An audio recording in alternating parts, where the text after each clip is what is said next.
Man, Chris isn't here yet for the record. I don't have time to waste waiting for him. I got to get out there and promote the Arachnid Enforcer Kickstarter campaign. Jim? Hey. Whoa. Hey, I'm here. I'm ready to record. Jim, I know you're in hustle mode for Arachnid Enforcer Kickstarter, but I was hearing reports from my neighbors that you've been around here, like hassling people, handing out flyers to my neighbors, to dogs, to the homeless encampment in my backyard. I mean, what gives? What's going on, buddy? Chris, that's not me. Those rumors aren't true. There are clones. There are Arachnid Enforcer clones out there doing this stuff.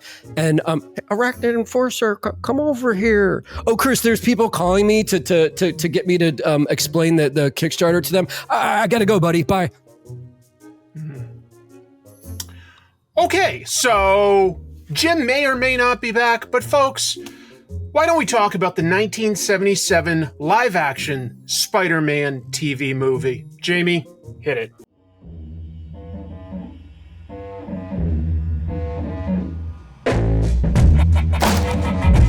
Trash Movie Bonanza with your hosts, Jim and Chris.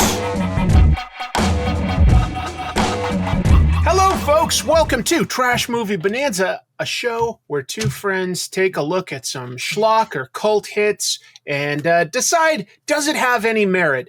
I am Chris, the host of Comic Tropes, and with me, as always, is my better half. Thank you, Chris. I am Jimmy Jams, the guy shamelessly promoting a pre-launch and a Kickstarter for an indie comic book called The Arachnid Enforcer and forcing my friend Chris into this promo world that I'm living in right now. So thank you, Chris Pierce. You're a good man.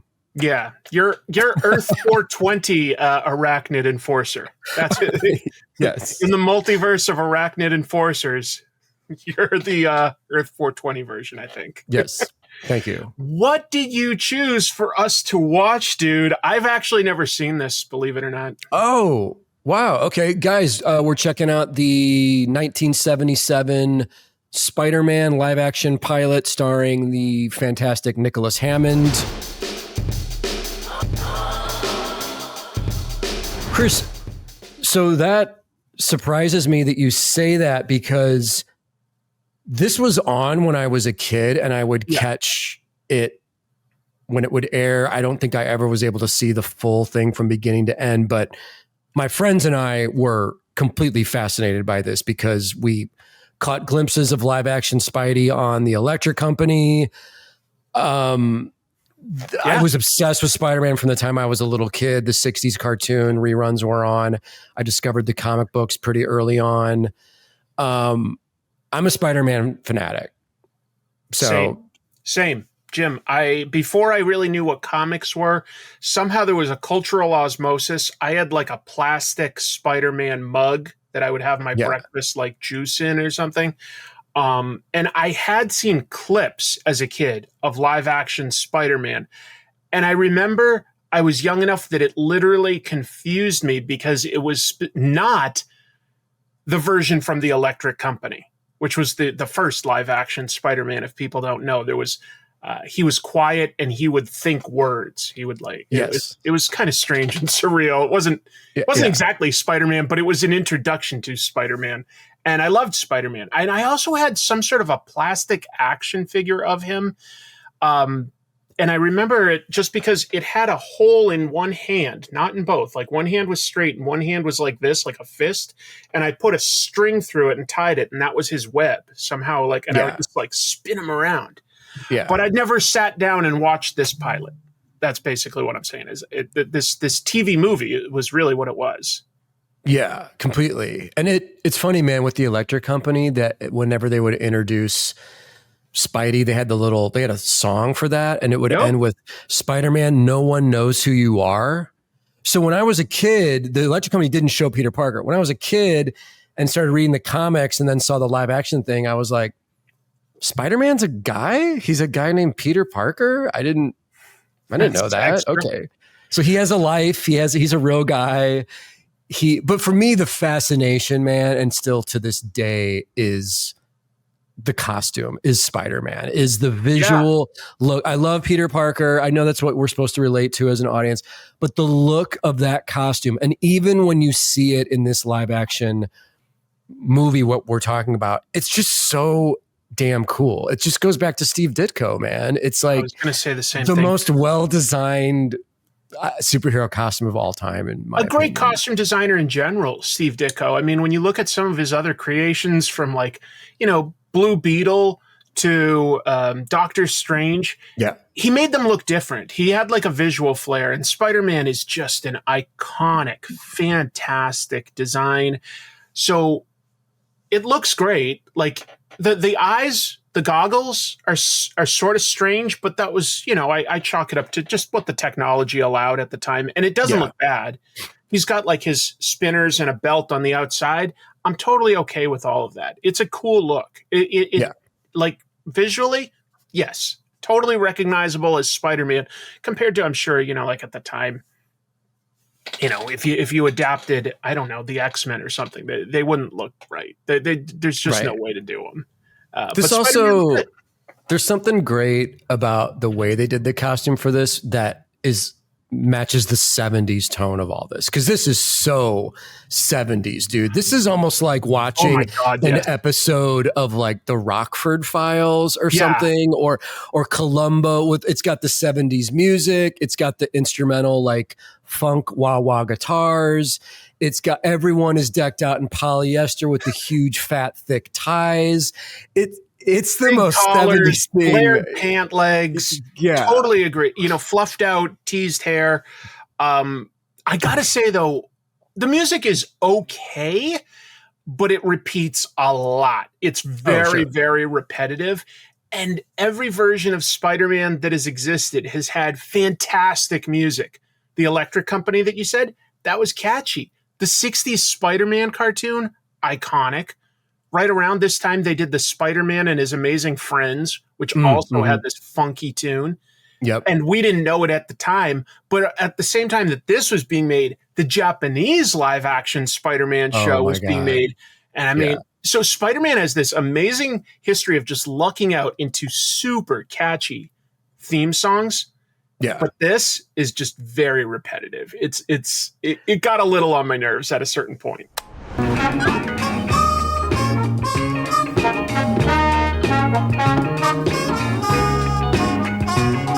Yeah, I'm assuming it's because of the limited budget. Like there's a lot of stuff, and the behind the scenes stuff I checked out, a lot of this revolves around CBS just giving this what they would give their average primetime show budget. And you're got stuntman, you want to try and do some things and special effects, and it's extremely limited, man, when you watch this. But I also think that makes it charming. Like there's a lot of charm to this, and Nicholas Hammond really, I think, brings the charm as Peter Parker as well. If it wasn't Nicholas Hammond, this could have fallen apart, because I don't think that Peter Parker is written very well. I don't think that there's a lot to him in this. He doesn't have deep connections to any of the supporting cast. Everything's very muted as far as like any sort of emotional range that any of the cast is given. It's very bland. But he's charming. You're right. And that's cool. Most of the cast I don't like. I like Nicholas Hammond, helps. There's a police captain who's a hilarious, like over the top, like 1970s cop, like constantly chomping a cigar. Captain Barbera with his Captain partner, Hannah. I'm joking. Or Hannah Barbera. Yeah. Hannah-Barbera. But yeah, Captain Barbera is a 70s stereotype cop. I'm Captain Barbera. I understand you saw all of this. Oh, yes, sir. I was coming out of the drugstore, and this car started following me. So I ran down here to get away, and he came after me. You know the man? No, sir. I never saw him in my life. That's another of life's little mysteries, huh? And I kind of like the young, energetic Robbie Robertson, the editor at the Daily Bugle newspaper. less interesting to me was everybody else. Like the love interest, she's nothing. J. Jonah Jameson is like asleep, the publisher of the paper. Yeah. And there's just nothing else. Like the villain, utterly forgettable. Yeah.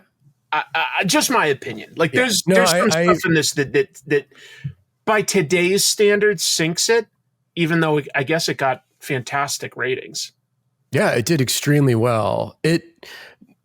I heard this Nicholas Hammond interview where he was like, now keep in mind, there was no template for how to do any of this to translate it to live action. There was the Electric Company. So he's like, with Jameson, we obviously had the comic book character, but it's like, how do you translate that to live action? Like, I feel like they didn't pull that off with Jameson. He's not the obvious Spider-Man hating, Spidey's a menace. He's just kind of there.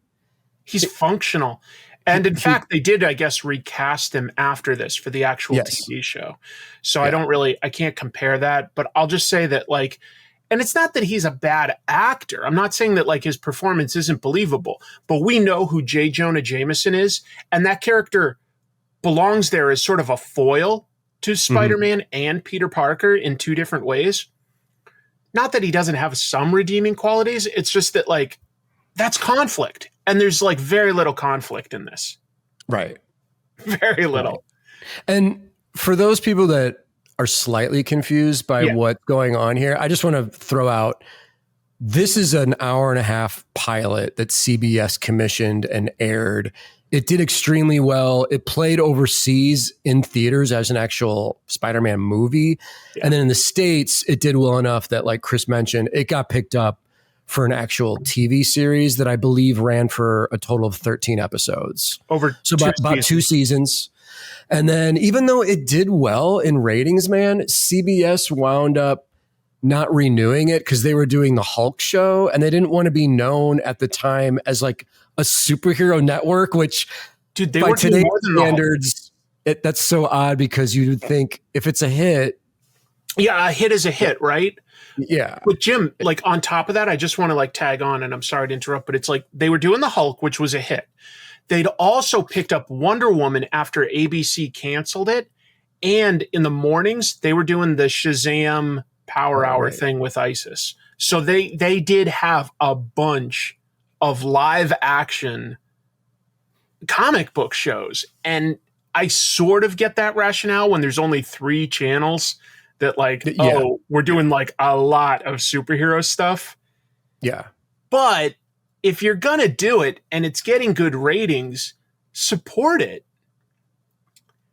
Exactly. It just doesn't have a whole lot, folks, that we'll talk about the actual structure of this episode, because I think that's where it really lets down comic book fans. And it was aimed more at just like people like dads that came home from work and wanted to watch a TV procedural about like police investigating crimes. Like, yes, it's that.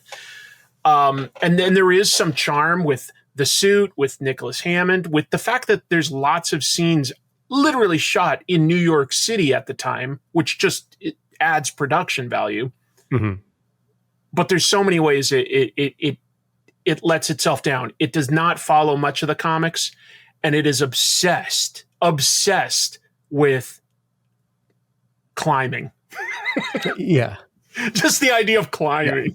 Yeah. It's shout out to Fred Waugh, the stunt man, who Nicholas Hammond credits him as being like another key factor in this being pulled off. Because when they do the stunts, man, the few times that he actually is on a rope and swings from a building, he's actually doing that. Yeah. That's actually a stunt man swinging from building to building. So, and as the series goes on, as the series goes on, he starts doing crazier shit. There's like an episode where he's hanging from a rope from a helicopter, and that's really happening. I mean, if he falls, he's dead. That's the one cool thing. It's pretty gnarly. Before there was CG, stuntmen took way bigger risks. Not that they don't take risks now, but it's more calculated. There's a movie. Is it called Blue Thunder, I want to say, about like a stolen helicopter with Roy Scheider. Mm-hmm. And they do all these insane stunts with actual helicopters going under like low bridges, like, and just like whipping through actual cities, like chasing each other. You would never get permission to do anything like that these days. Yeah. It's just, so yeah, like it's wild, man. When somebody's swinging from one building to the next, that's just a guy on a rope. And I'm sure that there was a harness, but it's still a crazy ass stunt to pull off. So you do have to give it up for that. We should give people just like first the bare bones. Can I just give them the bare bones of the plot of this? Yes, please.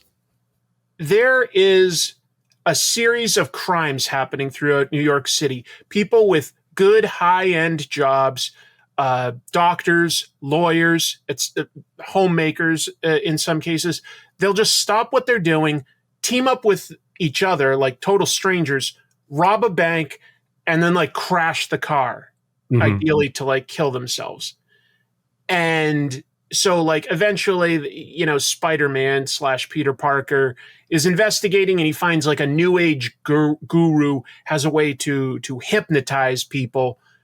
And he wants to like, he threatens the city with he'll kill 10 random New Yorkers unless the city gives him $50 million.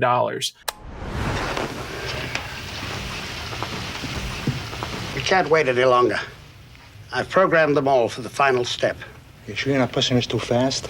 The mayor wants more time. Naturally. Sooner or later, they'll find a way to break Tyler down. The police will find the connection in the robberies. If it's not over by Friday, we lose it all. I would argue, why not just use that hypnotic technology to make a rich person sign you a check for $50 million? Yes. But whatever. That's the plot. Within all of that, Peter Parker sort of gets his powers and kind of stumbles into stopping him. Yes. There's not a lot of like, you know, emotional reasoning for any of this. We should break it down a little more because that's where some of the comedy comes from. That we always make jokes in our show about when people portray New York and LA being super small. Yeah. But that is happening here where Peter and Spider-Man are just in the right place at the right time. And this community with this cult and the hypnotizing, it's like, well, it's a good thing that happened this way. And this just so happened that Peter did this. And by the way, if you go to this guru's meeting, you get a little pin that they put on your lapel, and that pin receives a signal that hypnotizes you. To find this defendant guilty with the evidence that the district attorney's office has presented would be a travesty. Ladies and gentlemen of the jury,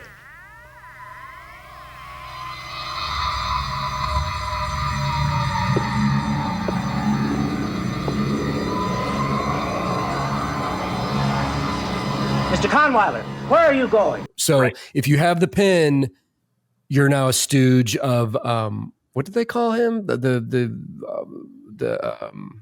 utterly forgettable. I don't know. I thought did he not had a name.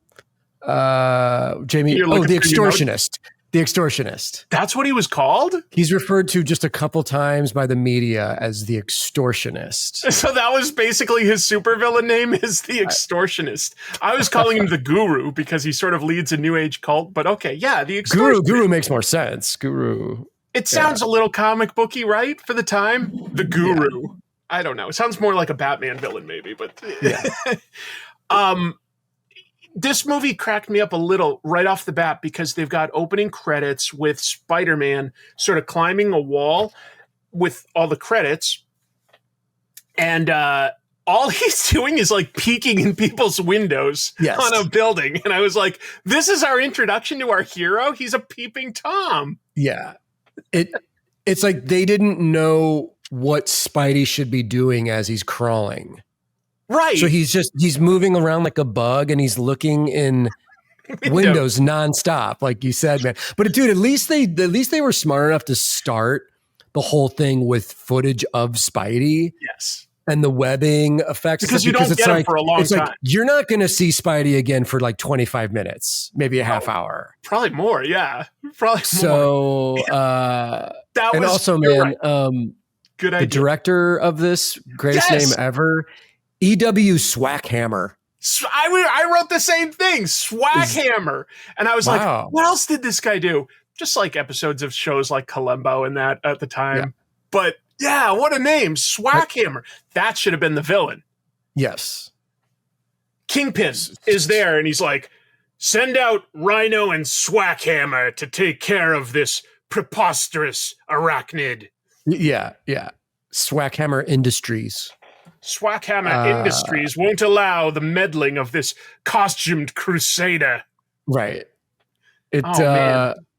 But yeah, man, you're not going to get Spidey for a while, but I will say in the very beginning, they intro the whole show, man, and we're off to the races right away with these guys robbing the bank, like you said, two hypnotized gentlemen. You see a doctor leave an office, you see a lawyer leave an office, they commit a crime, we're off and running, we're introduced to Peter at the Daily Bugle talking to Jameson. So they don't waste a lot of time.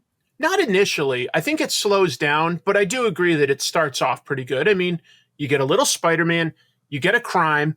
The crime is hilariously telegraphed for like TV because it's like these two respectable individuals get in a car together. And before he goes in to rob the bank, he sort of like opens a briefcase and he like holds a gun up to the camera and puts it in, holds like a smoke grenade up. Like, I'm going to use this, puts it in. Yeah. And his mask, his gas mask. It's like, this is very clear. I'm going to use this.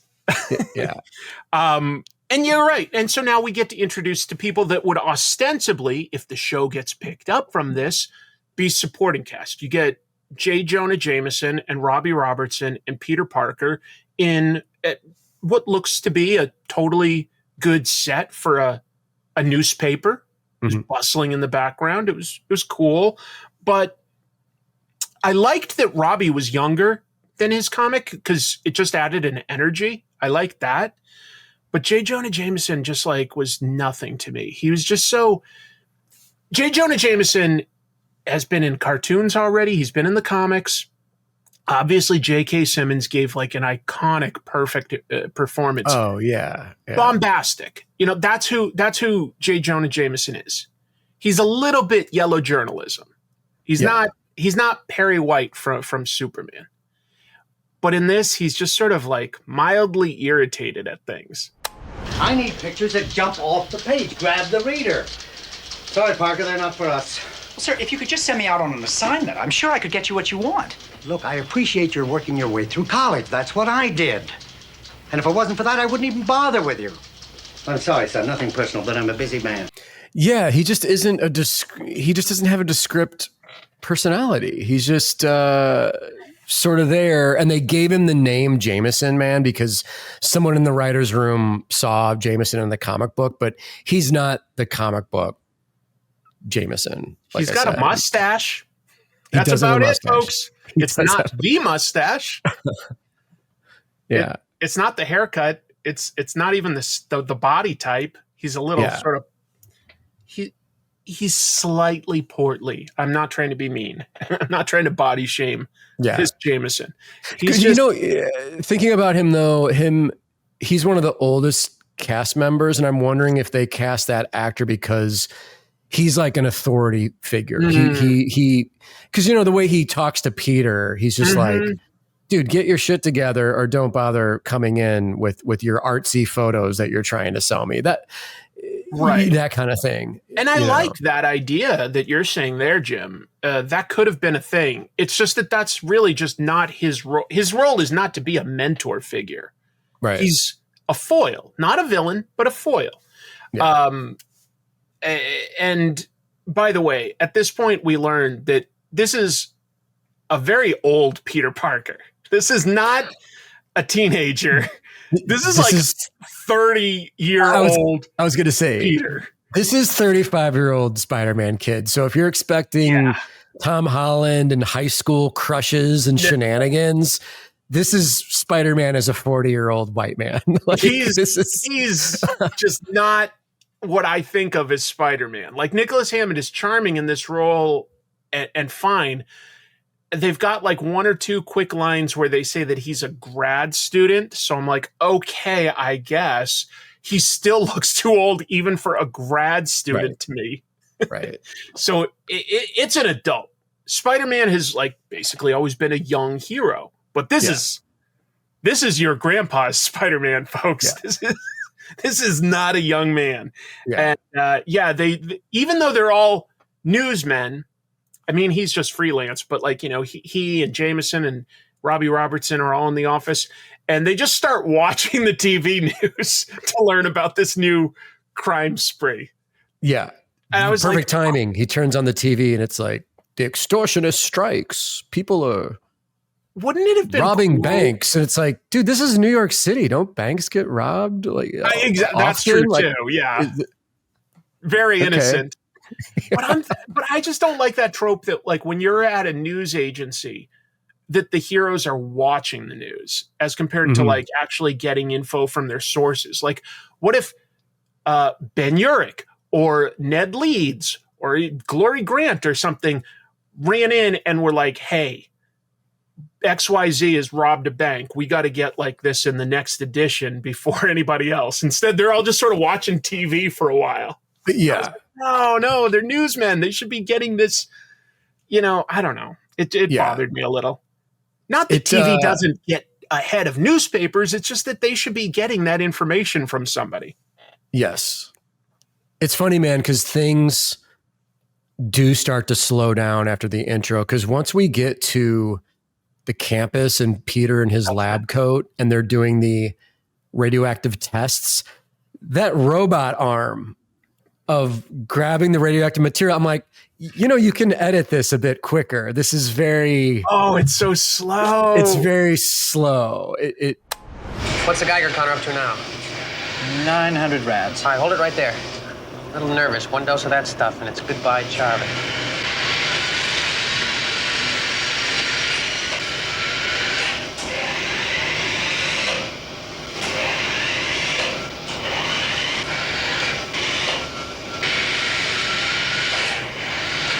Everything about this scene cracked me up, Jim. First of all, the sign on the door says radio space active. And then, they've got like an arm and it's just Peter and one other student, I guess, who's not really his best friend or anything. It's just a guy that's there. Yeah. And so his origin is not that he went to an experiment and gets bitten. It's that he messed up and did this to himself. He irradiates a spider with his experiment. Yeah. Yeah. There's a cool little shot of the spider in the big tank and it gets irradiated and then glows a little, gets loose. Peter gets bitten on the hand. But dude, Chris, the radioactive material, it's a blue liquid in a cup? I don't know.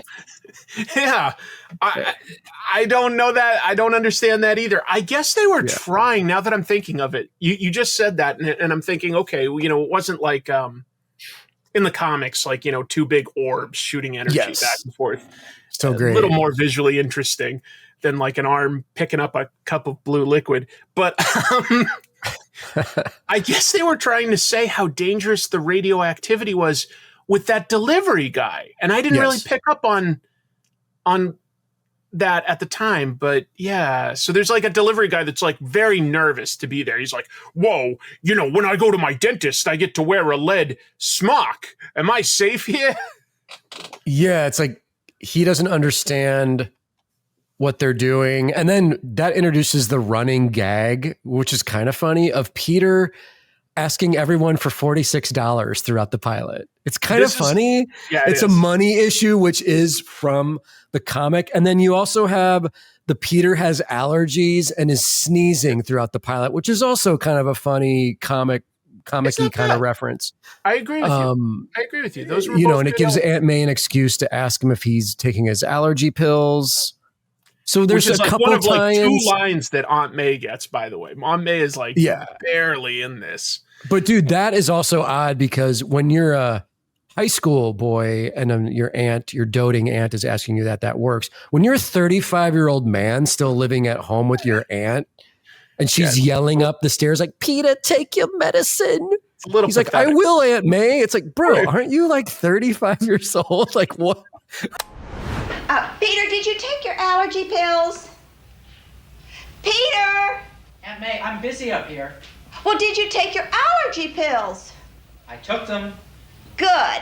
I'm going to put the soup on the table now. You got to take care of yourself, Peter. Come on, man. Come on. Get your shit together. The lab scene also just speaks, it's the last time I'll bring this up, but to how muted everything is. In every iteration, when Spider-Man gets bit by a spider, the irradiated spider, it's a big reaction. Like, oh, what was that? In this, he like is putting on his lab coat and he's like, That's the extent of it. It is so underplayed. And I'm like, that is his origin. And this, by the way, folks, takes away the whole Uncle Ben side of things, takes away the whole Peter Parker learning with great power comes great responsibility. That is all gone. So I feel like they should have, if anything, emphasized that bite even more. But that's me. No, I agree. I agree. It's funny, man, because that means in this universe, the world got very lucky that Peter Parker got bit by the spider and just so happened to be a good moral person. Because if it was, he doesn't learn, like you said, the great power, great responsibility. So it just so happens he gets bit, discovers he has powers, and then decides, I'm going to use this for good.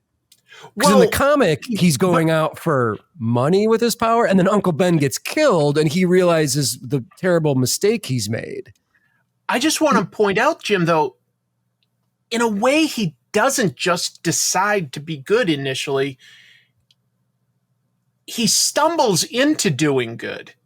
He initially decides to be Spider-Man because he's discovering his powers, first of all, folks, okay? He's discovering his powers and he climbs a wall.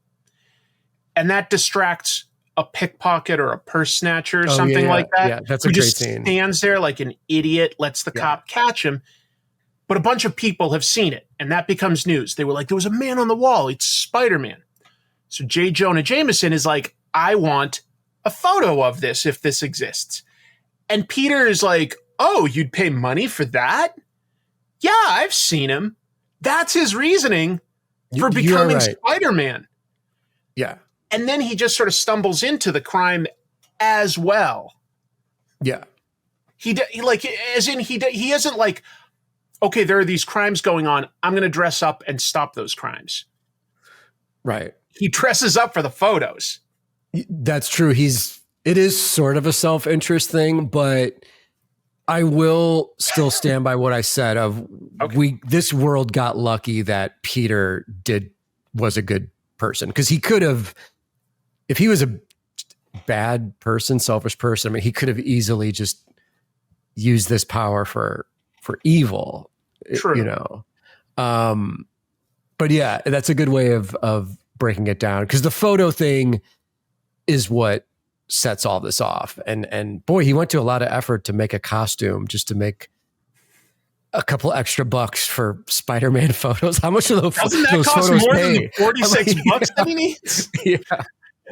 We're going to gloss over that. He just makes that up in his little attic apartment above Aunt May's place.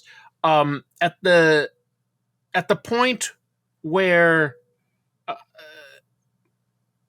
he first climbs, I guess he literally, in a way, bumps into another robber who sort of almost runs him down, and he climbs out of the way, but then he's there to take photos as Peter Parker. Yeah. He's not in his costume. He's Peter Parker.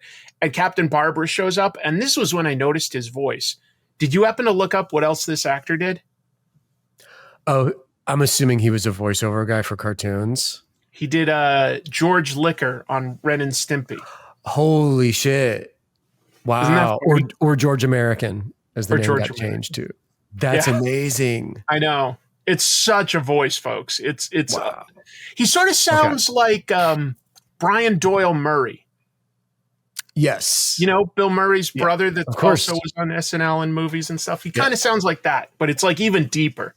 It's like it's hilarious how iconic his voice is to me.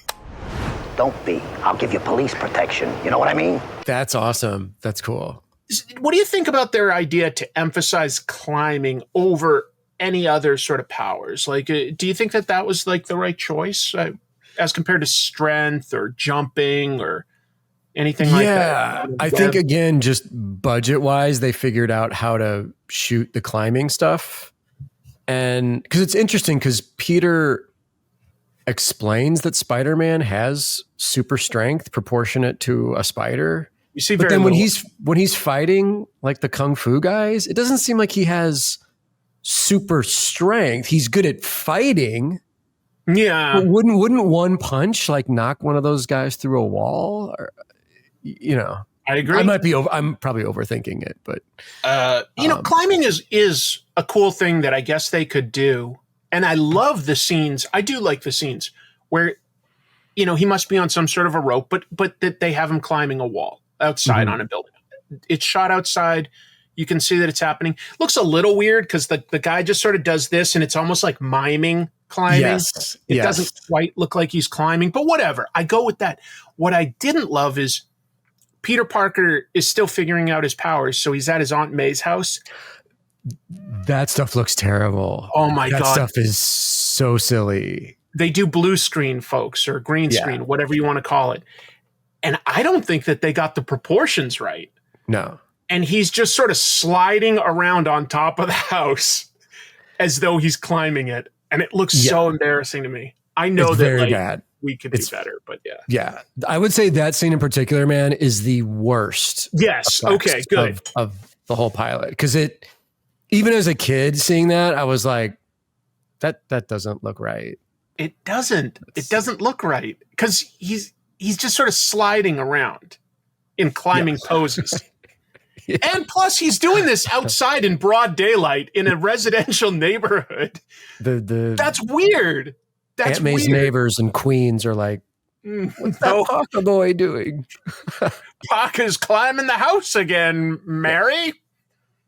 Aunt May's house, by the way, is like a mansion. Impressive. It's a huge. So I'm like, is she having money problems? I think they're okay. This was an Uncle Ben that, worked on Wall Street and had a nice place in Queens for them. Yeah. For all we know, he's still alive. There's no mention of like a dead uncle or anything. Yes. There's no mention of an uncle at all in this pilot, right? Yeah. Okay. But anyway, after he climbs around outside, that's when he first creates his costume. And I did like this part. I think that this speaks to the Nicholas Hammond charm. He's like looking at himself in the mirror and he pulls off like, the mask and he's got the goofiest grin in the world. But I kind of like that he was so entertained with what he did. Yes. Yeah. It felt Peter Parker to me. Yeah, I like that. And that scene, that was Nicholas's idea to take the mask off because he wanted the viewers to know that he really was under the costume. Like it wasn't just a stunt guy. And he was like, I want the audience to have the connection that Peter Parker is this character. And because he also knew like, well, a lot of the shit in the Spidey suit is going to be performed by stuntmen. So I want to have my moments of I'm wearing the Spidey costume, I'm unmasked, Peter and Spidey are the same, So, but it's a cool moment. It is a good moment. And you're right. It's very goofy, but it's okay. It's charming because he's good as the character. It's just that like if he was 15 to 20, that would have like felt a little more plausible for me than this like 35-year-old adult going like, ooh, I put on a costume. Then again, what do we do on this show most of the time? So yeah, we're goofballs as well. I mean, I'm wearing a Spider-Man mask on my head. No, that's an Arachnid Enforcer mask. That's right. That's right. I forgot. Yeah. Right. We're talking about Spider-Man. It's okay for you to have been confused between the two very different characters. Extremely different, Chris. By the way, this is just like a small gap in logic, but he's now in his costume. He goes out to an alley, sets up a camera to, snap pictures of him, and he climbs the wall. Cool, except the photos are all like like tightly cropped. And it's like, dude, that could be a man in a party costume sitting on the ground. But J. Jonah Jameson is like, wow. Yeah. These are, in fact, worth $46. Yeah. I noticed that too. Robbie and Jonah were so easily impressed with these photos that could have been doctored or What's he got on? His underwear? Oh, no, sir. That's like what they wear in the gym. It lets him move around more freely. Hey, I like this one. He really is hanging onto that wall, isn't he? How does he do that? I don't know. Looks like a freak to me. You would think that they would have thought to like have him, swinging or climbing more from a distance, something. Yeah. To like when they actually like looked at it, they were like, well, wait a minute. This doesn't look like anything. Yeah. I might be overthinking it, but I honestly was like, no publisher would be that excited to put that on a newspaper cover. It just doesn't look like anything. I know, man. And he makes a comment of, what is this guy wearing, his jammies or whatever? And it's like, it does look like a guy wearing jammies.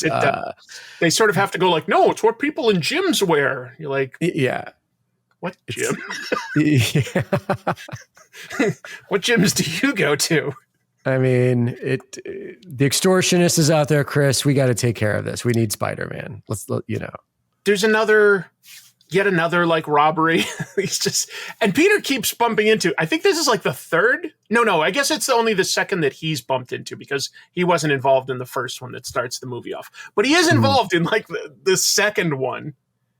Yes. Not involved, but like he's beside it and he like breaks off the steering wheel for the guy that's pinned. And that ends up being like the judge father of, was it Judy? I believe so. The main girl. Yeah. Who's the kind of tacked on, not even really a love interest, right? Although jumping forward, the whole thing ends with her and Peter holding hands and walking away. And it's like, I guess there's chemistry between them. I don't know. I just felt like that was like yet another area where they're like, the TV writers are like, well, we're not going to bother with Gwen Stacy or Mary Jane or Felicia Hardy. We're not going to like use any of those names.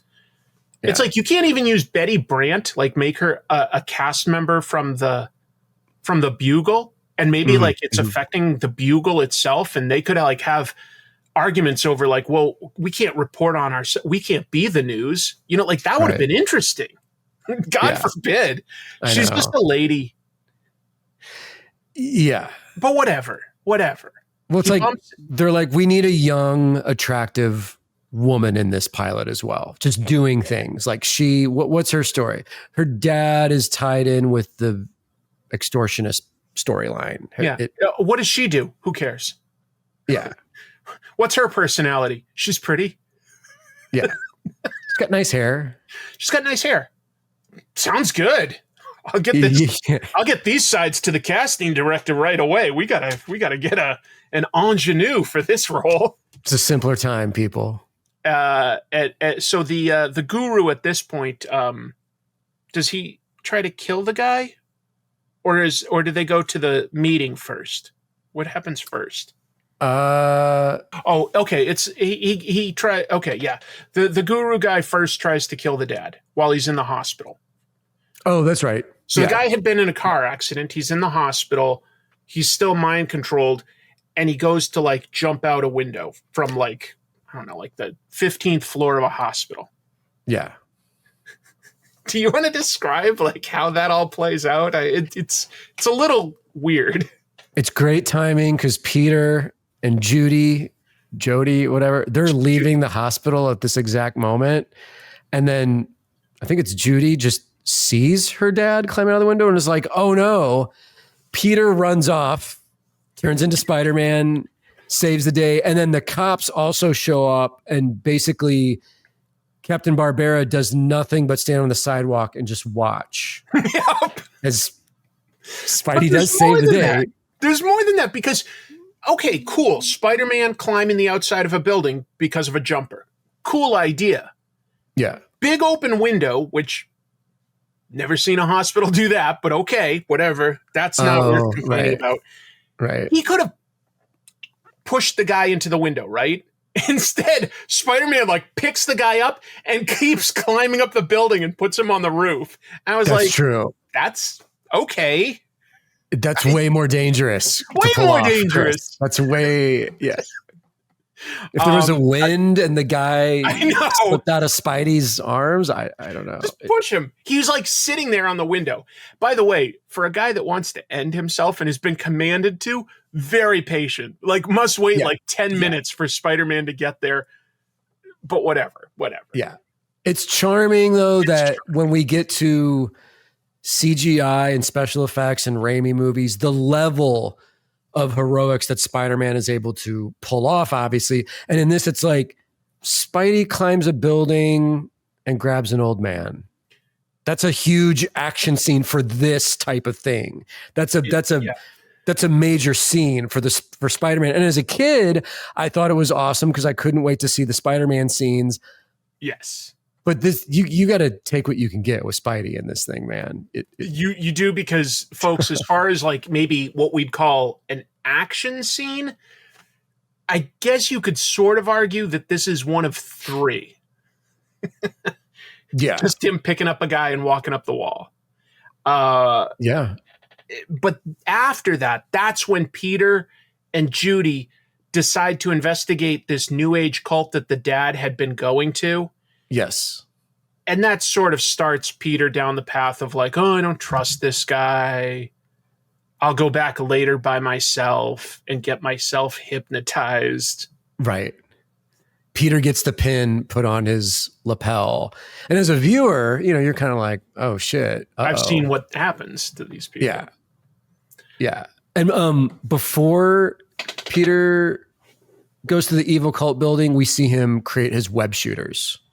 That's true. Yep. So it's important to know he does have his web shooters used very sparingly in this, but I guess because Peter doesn't trust him, he keeps investigating like signals that he's found. Mm-hmm. Like he creates. It's kind of cool that Peter is scientifically minded in this. That is one character trait that's important and is carried over. He creates this doohickey that can like track signals, and as Spider-Man climbs up onto a building to track down where it's coming from, only to have his very, very well acted allergy attacks.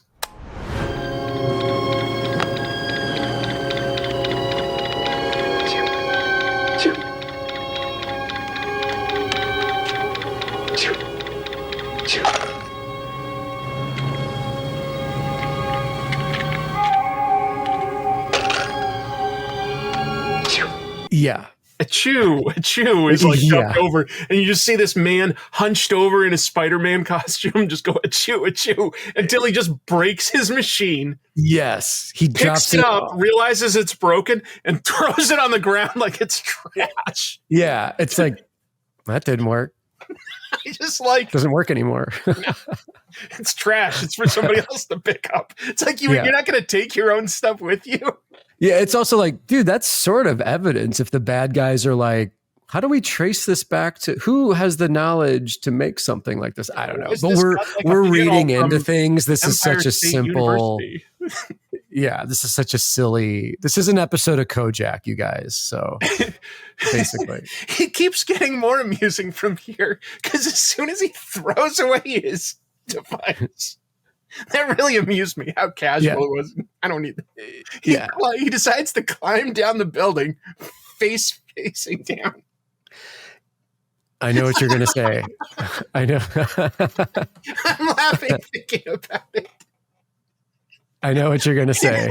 And he does this peekaboo shot. Yes. Under his, it's like you're just looking straight at Spider-Man's taint. Yes. And Spider-Man's face just goes, and then, hello.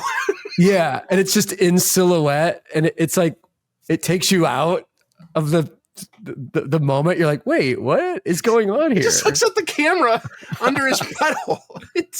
I'm like, what is going on? That was such a choice. It's a very cartoony moment. It breaks the reality. This isn't real, but it breaks the reality of I didn't expect the to laugh situation. that much, but I'm just thinking of it, and it really cracked me up in the moment. I was like, "Wait, what just happened?" Yeah, it's so silly. It's also like, was that the stunt guy's idea to just make it bug-like and quirky? And then that part I was okay with. Like the Spider-Man climbing scenes, folks, are they're cool, but they do take their time. They're not in any rush. And Spider-Man does a lot of like turning once. And I was like, I guess that's supposed to be like a spider, right? Yeah, his movements are quick and I guess bug-like. They're supposed to be. Yeah. And this is when we finally get our big action scene. He climbs into the building, only to be confronted. Like the building, by the way, is the same headquarters as like, the New Age Guru's meeting room or whatever you want to call it. Nondescript. It looks like, a hotel mezzanine. I'm sure we've had panels in bigger rooms, Jim. But I think this guru does not have a lot of followers. Yeah. He's got like a dozen people that are into him. Yeah.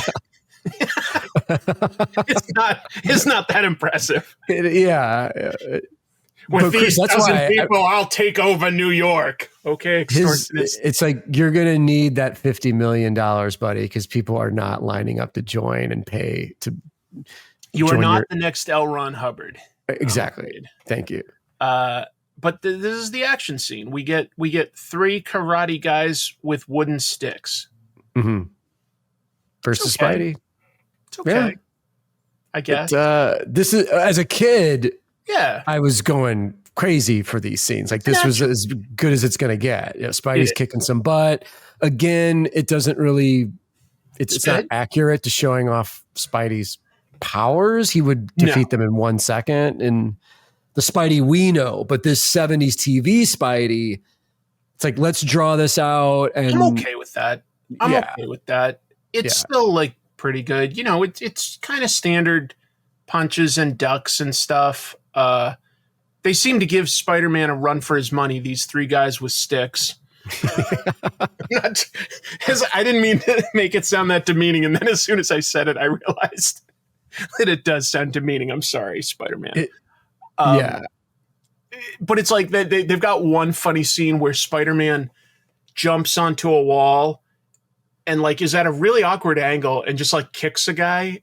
And I was just like, he didn't need to do that. He could have just stood whatever. Yeah. And it's funny, man, because you could tell they were like, this is a big moment for the pilot, big set piece. Like, let's continue this fight up to the roof. And it continues onto the roof with him and the guys with the sticks. And it's kind of the same movements, the same choreography. I think in retrospect, the choreography is fine for what they can accomplish, right? The choreography I don't really have a problem with. The bad guys are each wearing like, these black gis with it's a big wooden stick at least. It's visually interesting, but it's shot very flat. Mm-hmm. Everything is just a straight on medium shot while, Peter sort of puts his hands on the ground and does like a donkey kick on a guy. And it just doesn't look impactful. Whereas if you had like had a camera move in close for a punch and, swirl around to show like 2 other guys running at him, it wouldn't have taken that much time, in my opinion, to make this a little more visually kinetic. It's very, very flatly shot. And I think that that's what makes it look less exciting. But I don't think we expected quite as much out of our fight scenes in 1977. I agree. Yeah. And I think the crew that worked on this, it is a crew that works on just 70s TV shows where there's a standard way to shoot. There's a standard way to do things. The stunts, it's kind of, but we got a guy in a Spider-Man That's costume. A good point. This must have been so out of their wheelhouse to be like running around in spandex. They're like, where do we put the pads? Like where's the police car to slide across or whatever, Starsky and Hutch. Here? Yeah. I do want to point out At the end of this, though, Chris, this scene, the rooftop, does end with that stunt I mentioned earlier, where we get Spidey shooting a web, and they're high up, in actual buildings, really, and there is this stunt man, crazy ass Ronnie. Is that his name? Yeah, no, crazy ass Fred. I'm sorry, Freddie, and he does literally swing from one building to another in a Spider-Man outfit, and just on a rope. It's wild. It's kind of quick. It's shot from a distance and stuff. I still loved it, folks, because I'm like, oh, holy shit, that is a guy swinging between two buildings up like really high. Like there's no faking it. He did it, and it doesn't look awkward. It looks cool. It's my favorite. Like, as far as a stunt goes, it's definitely my favorite moment. While I was watching it, I honestly went, cool. Yeah, me too. So at this point, I guess we move very quickly into the finale. I think I got it slightly out of order because Spider-Man was investigating. It didn't work. Peter goes there, gets hypnotized, and the guy says, "You're going to forget you were here."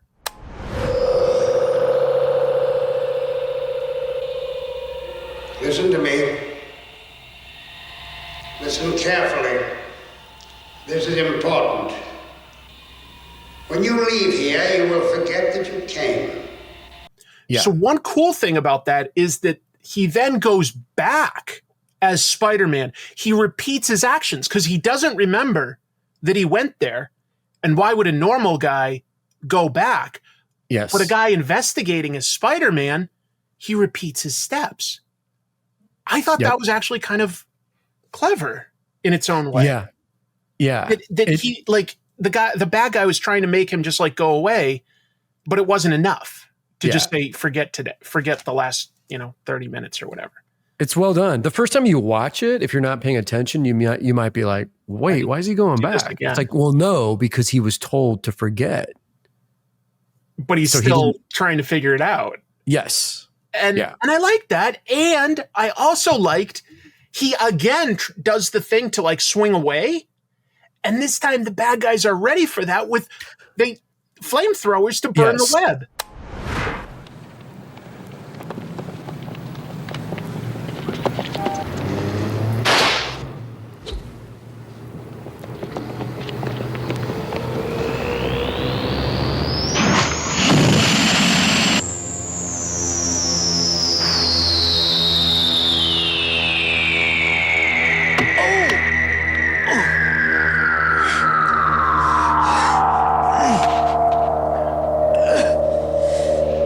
So, dude, that shot of him getting the web burnt and him falling, that's one of the shots that in the rewatching this, I was like, oh, that's interesting because it's a first person cam from Spidey's point of view of him falling. So you just see close-ups of his forearms, like trying to grab the building. And then he grabs like a gargoyle on the side of the building and he falls, but he gets hurt. He noticeably gets hurt, and then we see Peter in an arm sling in the next scene. But then somehow Chris, he just takes the sling off. Well, I know.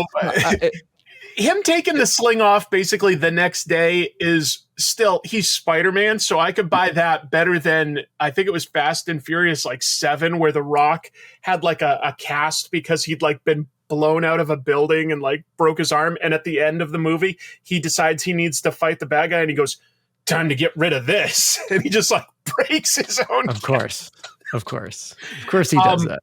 I'm sorry. West Coast Avengers keeps begging us to cover the first Fast and Furious movie and let him sit in. And I could see that happen someday. Yeah. Oh God. I haven't seen that in forever. I'm not current on those movies. I've seen probably the first 3 or 4. So the first, but if you want to do the first one, I'm sure. But I agree though, the falling scene, the first person perspective, unique. The fact that it injured the hero, cool. It's a little undone for me because then he gets to the ground and the police are after him And instead of climbing away, which I sort of get, his arm is injured, he just sort of like hides behind a corner. Oh, that's right. Which is it doesn't make him look heroic, but that's probably the point. Yeah. Oh shit! And then he tries to jump into the cab. Exactly. Yes. Very Spider-Man-esque thing here. Yeah. Very Spider-Man-esque. He begs the cabbie for a ride, and the guy's like, "I'm not letting you in my cab." I'm on my way back to the garage. Where you want to go to? Hey, man, I don't want to mess with you. Open the door, would you please? I'm not feeling well. I'm not feeling so well myself. Excuse me, I'm in a hurry. Look, I'm coming home from a masquerade party. Now, don't get scared. You don't even have pockets in that suit. Well, I'll pay you at my house. Oh, yeah? Well, I'm not taking no Spider-Man to that part of town. It's pretty He's funny. like, "Where are your pockets to pay me?" And he's like, "Yeah, I can pay you when I get to my destination." He's like, "No, you look like a weirdo. I'm not letting you in my cab." And he drives away. And what does he go? He goes home in something even worse. A dump truck. He hops in the back of a dump in a garbage truck. In a garbage truck. I was like, very Spider-Man-esque. Yeah. Down on his luck, Peter Parker. That stuff is great. The back and forth funny. with the cab driver is really good. It's and pretty funny. Peter's also like, "No, I'm just coming from a masquerade. Like, I'm not a crazy person. Just please help me." And the cab driver's just like, "No, I don't think so, dude." No. It's which a New York cab driver would do that. He would not help Exactly. a weirdo. That felt like the most believable part of the movie for me. That a guy runs up in a Spider-Man costume and the cab's like, "I'm not letting you in my car." Yeah, it's fun. And it's that classic 70s like yellow New York cab, which I love. Just the visual of all of it, you know, Dude, is fun. some of the visuals in this are cool. Some of them, like, I'm frustrated by because sometimes when they show, for instance, the Empire State Building from the ground up, they look up and the smog is so bad in New York in 1977 that it's all bleached out. You cannot see the building. You see like the first two floors in the Empire State Building. And we've been there enough to know, that's the Empire State Building. You get another shot later at the top and you're like, that they didn't like fake it or anything. That's the Empire State Building. But you can't see it because of how bad the smog was in 1977. That's wild. That's so crazy. You know, this is very nitpicky, but there are scenes in this, though, that I can tell there's some stuff that's shot in downtown LA. Oh, my God, yes. That you can definitely tell that's not New York. But then there is New York stuff. Throughout. But to me, the LA downtown stuff is pretty obvious. Well, you know? Jim, how about when Peter first makes his webs and he decides to like swing on them?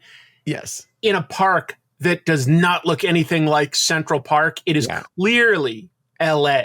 Yeah. With like palm trees and stuff. It's just this 35-year-old man playing on a rope.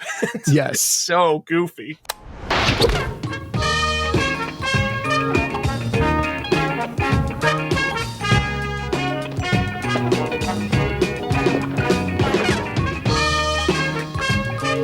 But it looks very LA. I forgot about that. That is worth pointing out when he's testing the webbing.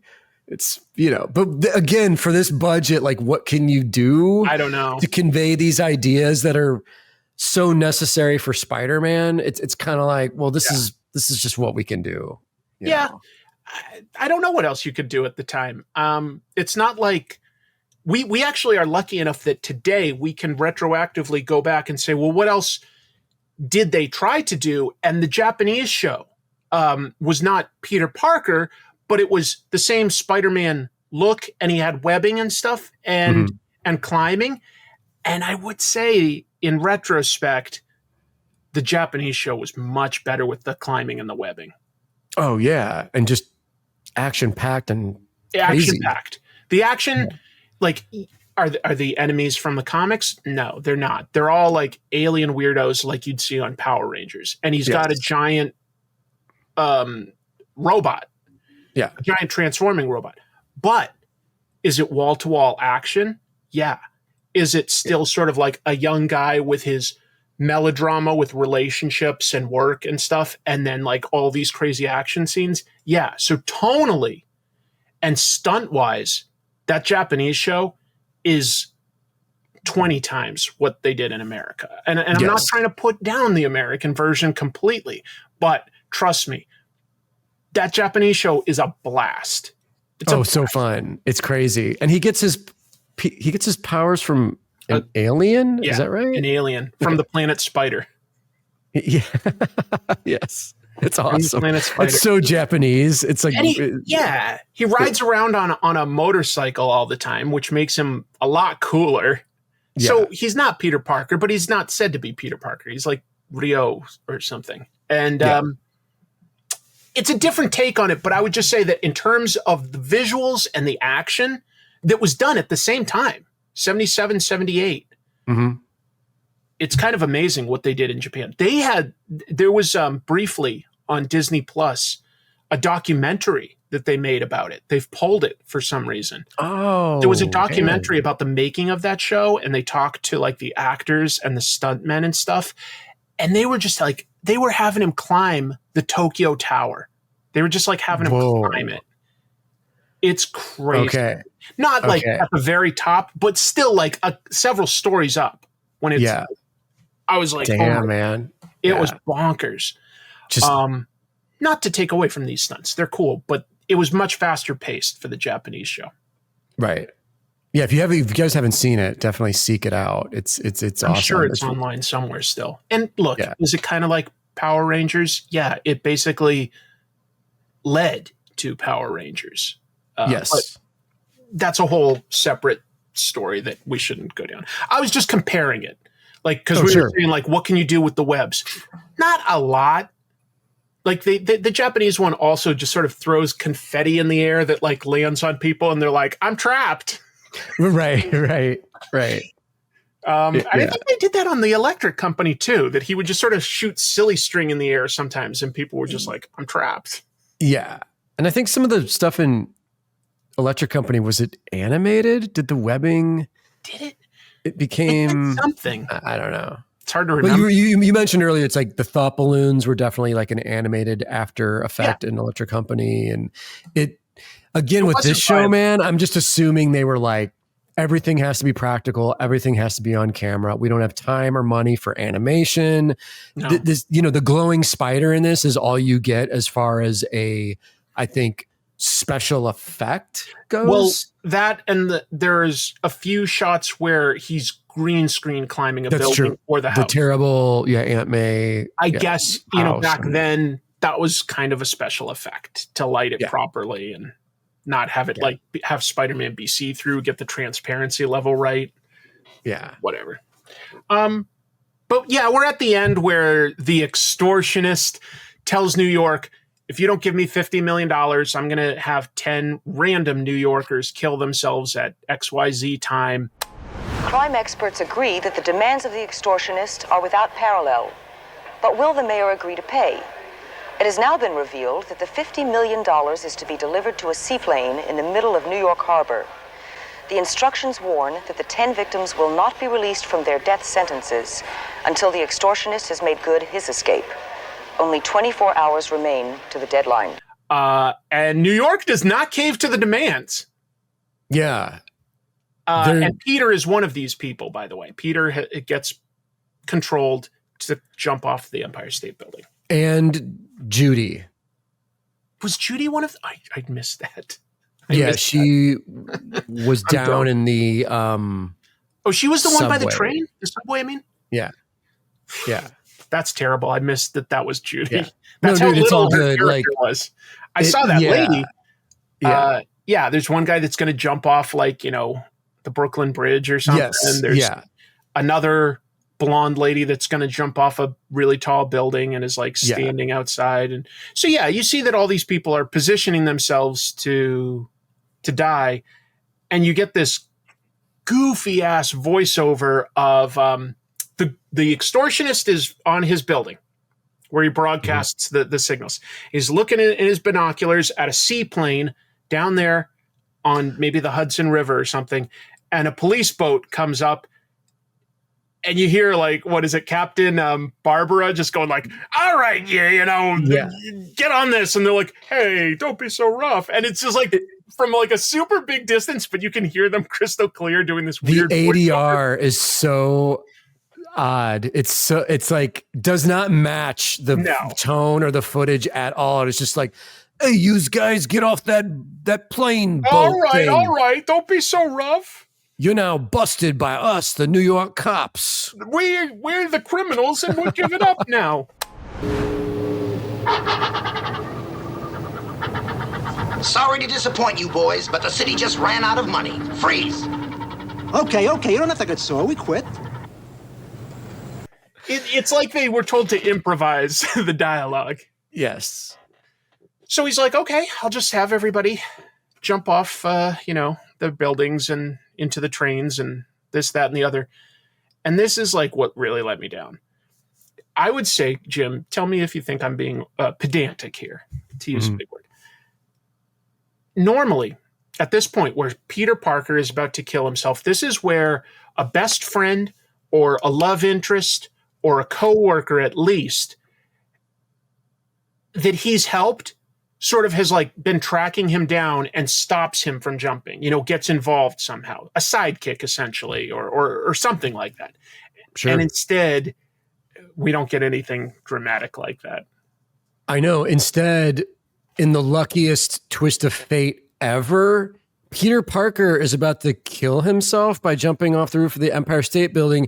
And it just so happens the hooked architecture the fence latches on to his pin, knocks his pin off of him, and he comes back to normal, to consciousness, and is like, oh shit, what am I doing up here? But if that had not happened, Peter Parker would have been dead in this. It's too big a coincidence for like the finale. Bizarre. For the finale, I was like, weak. And then for some reason, like, it cuts to him as Spider-Man just yanking down a radar dish or a transmitter or something. Yeah. Which makes everybody else not be controlled. That made me laugh because it's so lo-fi and so low budget, but you're right, man. It's like a quick cut to Spidey on a roof. Yeah. And this is the extortionist building where he was at before. And he just web shoots onto the radar dishes that are putting out the signal and just very easily pulls them down. And that's the end of the guru's plan. And on top of that, because they knew how computers worked in 1977, the controls sort of like blink and they don't explode and pop like on the Enterprise when things go wrong. They just sort of blink a little. And the guru is now hypnotized. Yes. So Spider-Man tells him, why don't you go to the police and tell them what you did? Mr. Byron, you turned into one of your own zombies. I think you need a little help. If you don't mind, let me make a small suggestion. Why don't you go to the police station and tell Captain Barbera all about it?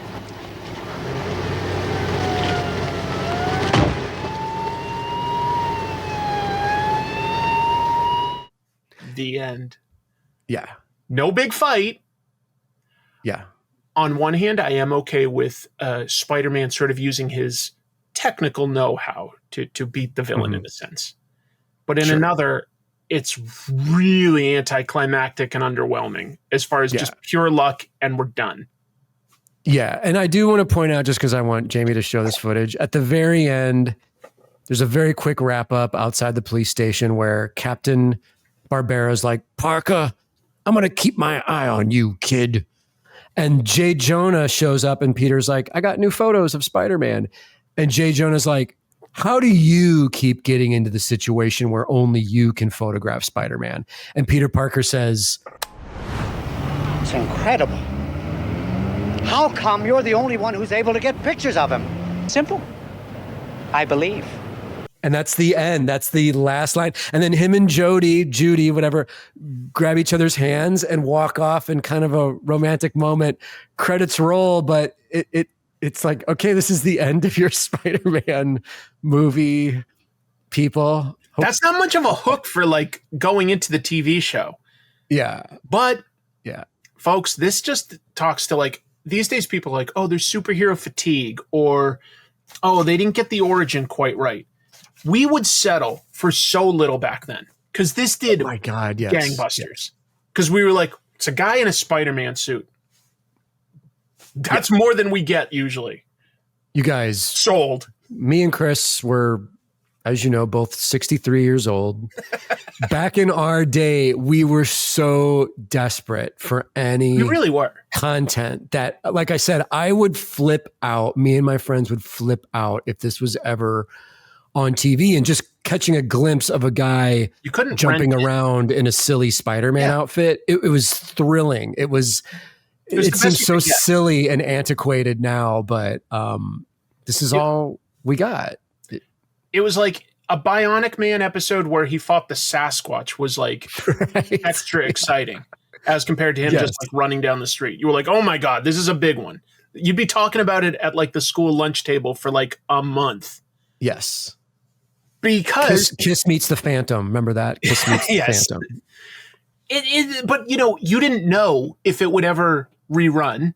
You couldn't rent it or stream it or download it. So if you caught it, you talked about it because that was the only way to like sort of remember it. There was no, it was why like at the time, if they made like say stickers or trading cards of movies like Star Wars, you would get it because that helped your memory. You were like, oh yeah, remember? Like he had a green lightsaber here or something. It was a big deal in the late 70s into the 80s. It just was. Yeah. So this did very well.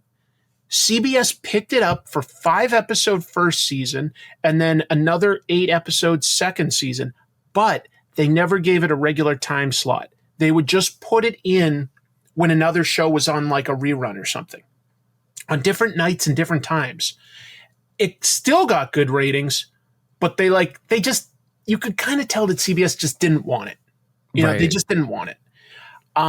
Is it the worst that it got canceled?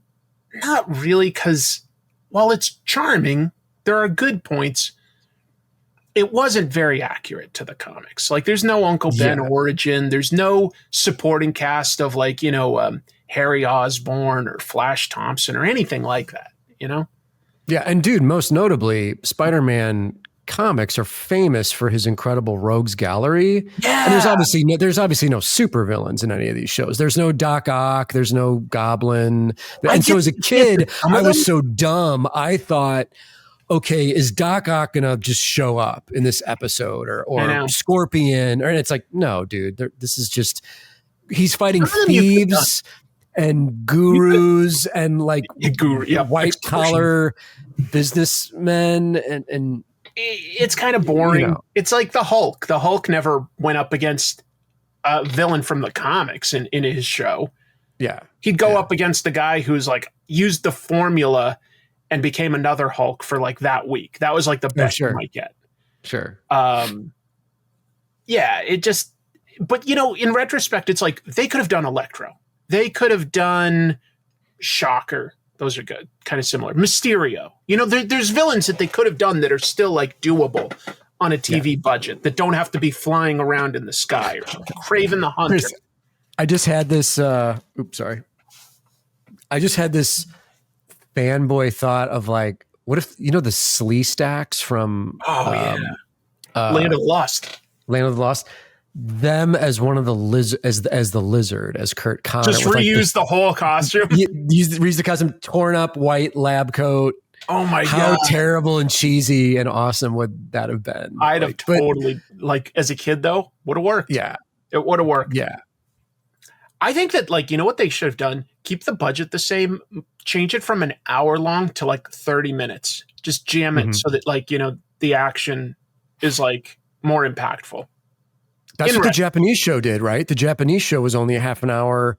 Yes. You're tight, you're in, you're out, lots of action. And but again, like I keep saying, man, these play like a 70s evening show of like a lot of padding, a lot of talking, a lot of scenes of guys with big collars talking about things and smoking cigars and Peter Parker cigars doing Peter Parker type things and wearing a butterfly collar. And some of that could work. Like Peter Parker at college, Peter Parker at the Daily Bugle, Peter Parker like on dates. Those are all things you could have done on a TV budget. And if they did that interaction, that melodrama, soap opera stuff would have worked great on TV. They just didn't do a lot of like the conflict or the I don't know. He doesn't have any love troubles. His Aunt May isn't like, sick or needs help. Nobody that he knows needs help. He wants $46. Okay. Yes. But you get the sense that like if he really, really needed it, like, he could have borrowed it from his aunt or right. Like his aunt is rich. She lives in a mansion, Chris, in Queens. So he wants the $46 and he wants to stop sneezing are the big two goals of Spidey in this pilot. And as the series goes on, I think they eventually just sort of phase out Aunt May. And I don't know. Did you see what that actress's name was in real life, by the way?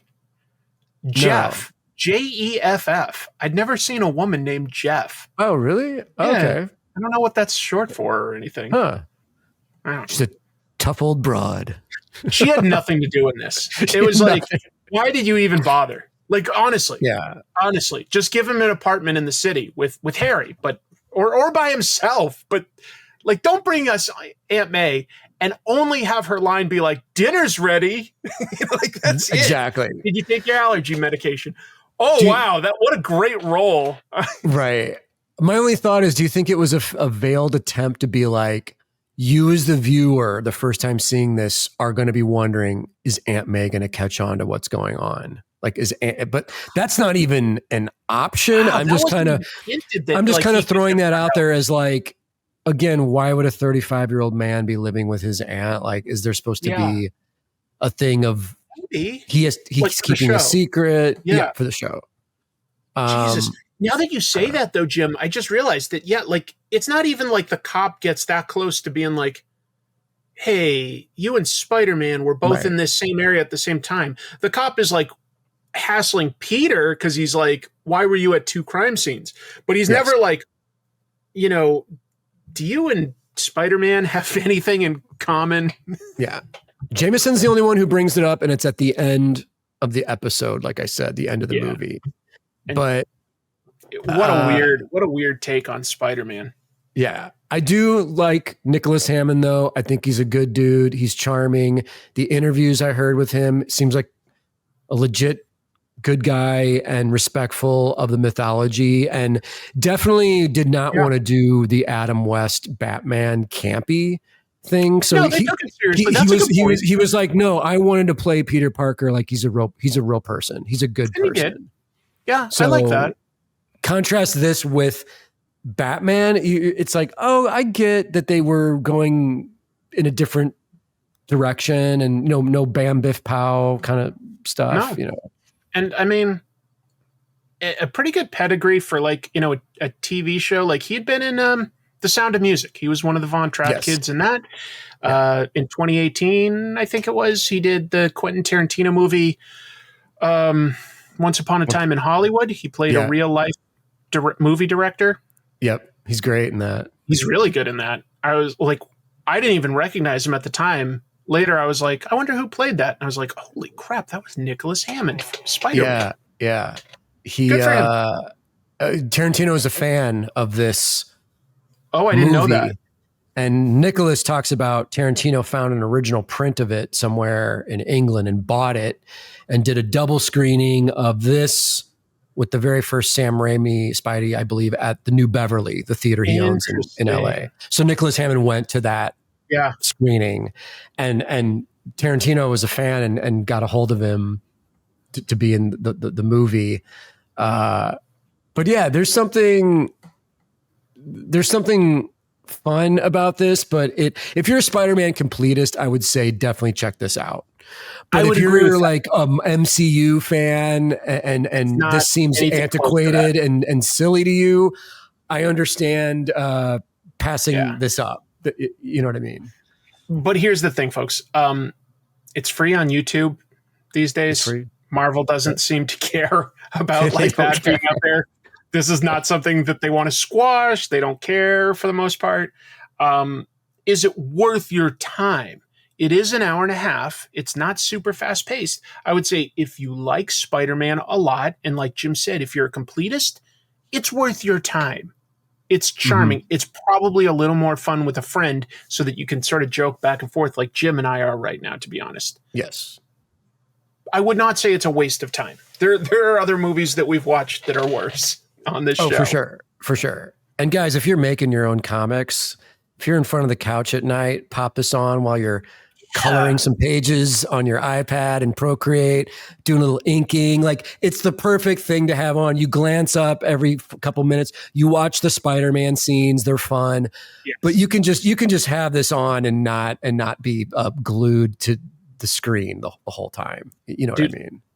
Look up when you either can tell that he's in costume or you hear the music doing this. Do do do do do do do do do do do do do do do. And something goofy is happening when that's happening. The earworm of that will stick with you for a while. You are right. It's very repetitive. It's very repetitive. Let's do plugs. Let's do it, guys. As you know, I'll try not to be annoying about it. Please hit the link below to sign up for the pre-launch of my next hot hit Kickstarter comic book, The Arachnid Enforcer. We launch on October 1st on Kickstarter. The campaign launches. 48-page indie superhero parody one-shot comic book. Having a blast making this thing. And please spread the word. And I appreciate your guys' patience and help with the campaign. And that includes you too, Chris. Thank you for the help.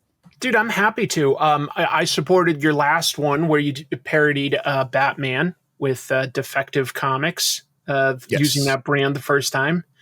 And you've shown me a little bit of this. Folks, I'll just say that the art is off the hook, as kids would say. In 1977, they didn't say that.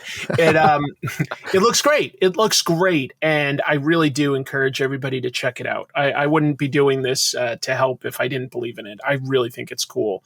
Thanks, man.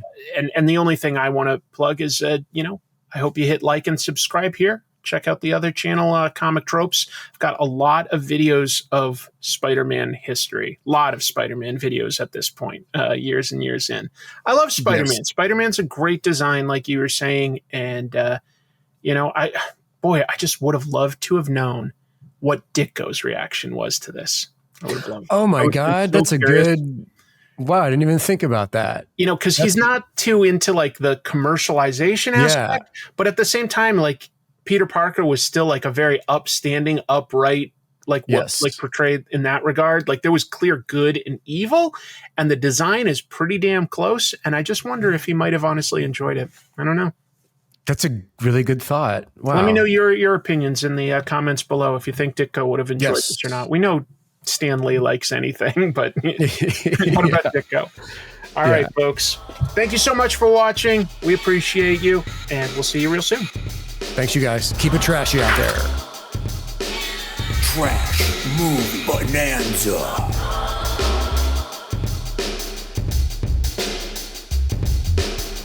Like and subscribe. Thank you.